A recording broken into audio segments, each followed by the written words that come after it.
Allez, on fait un petit point sur les classements après le Grand Prix de Hongrie 2025. Pause de 4 semaines, du coup, ça reprend le 31 août.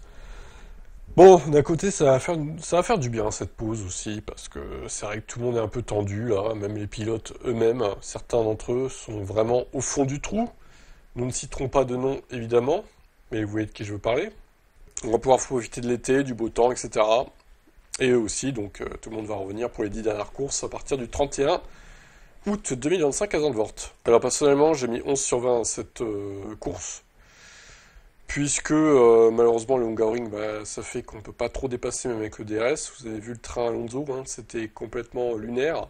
Et même Piastri, bon, qui était plus rapide que Norris, mais malheureusement, en plus ils ont les deux mêmes voitures, donc c'est compliqué, même avec le DRS, de tenter une attaque, l'air sale, etc.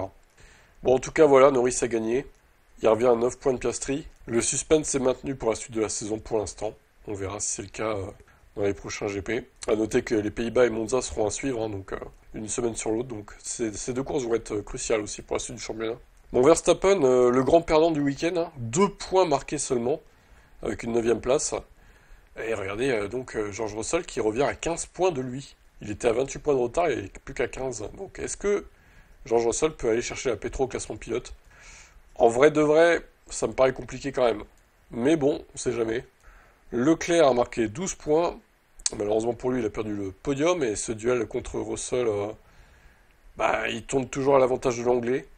Donc est-ce qu'il va réussir à se battre contre lui ou contre Verstappen d'ici la fin de l'année? Leclerc, j'en doute, parce qu'il y a quand même beaucoup de retard là. Bon, Lewis, 0 points. C'est tout simplement la première fois de cette année qu'il marque aucun point pendant la course. C'est catastrophique. Il n'avait pas besoin de ça, franchement, avant de partir en vacances, tellement il est au fond du trou déjà. J'espère qu'il va finir la saison, mais je commence à en douter, vraiment. Est-ce qu'il va pas se dire, bon, vous avez qu'à mettre Joe pour la suite de la saison, et je reviendrai en 2026, frais et reposé? Je commence à me demander, je vous le dis. Bon, après on verra, mais Antonelli a marqué un pauvre point, donc il ouvre enfin son compteur depuis le Canada, du coup ça commence à remonter, mais bon, c'est que un point, c'est pas non plus énorme. Albon, bon, les Williams, ils étaient pas terribles en Hongrie. Hülkenberg, 0 point pareil, Ocon pareil. Alors Alonso, Stroll, le duel continue. L'Espagnol est revenu à égalité avec le Canadien. Adjar et Gasly n'ont pas marqué de points. Lawson a marqué 4 points supplémentaires, donc il revient à 2 points de son équipier. Attention quand même. Isaac, la dynamique est pas très bonne hein, pour Isaac Adjar en ce moment. Vous voyez le nombre de zéros là 0 au Canada, 0 en Autriche, 0 à Silverstone, 1 point grâce au sprint de Spa, mais pas de point en course principale, et 0 à Budapest. Alors que Lawson c'est 0 au Canada, 8 points en Autriche, 0 à Silverstone et 4 à Spa, et 4 encore à Budapest. Donc attention, la dynamique semble s'inverser chez Wecarb là. Et les dernières courses vont être, je pense, compliquées pour le pilote français. Bortoletto a donc mis 8 points supplémentaires, il est à 14. On dirait que la dynamique s'inverse aussi hein, chez Sauber.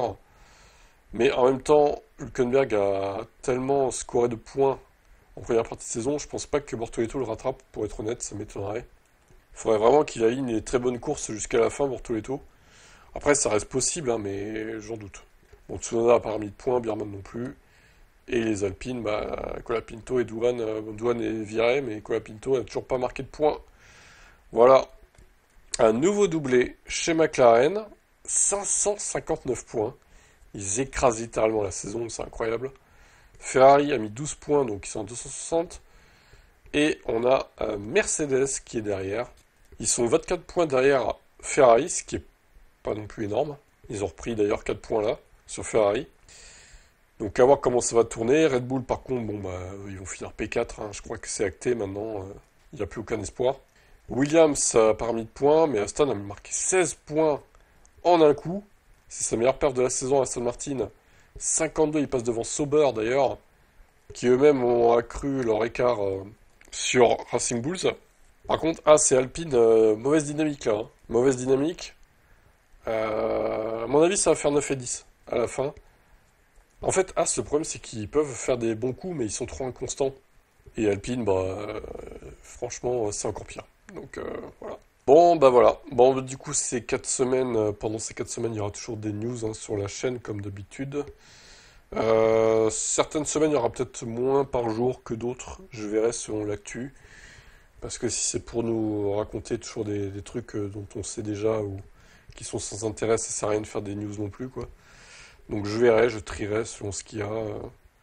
J'espère qu'on n'apprendra pas des dingueries, genre retraite surprise d'Hamilton pendant la pause estivale.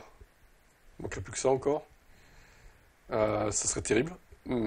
Ça serait un aveu d'échec de sa part de faire ça. J'espère qu'il le fera pas, honnêtement. Mais bon, on sait jamais, hein.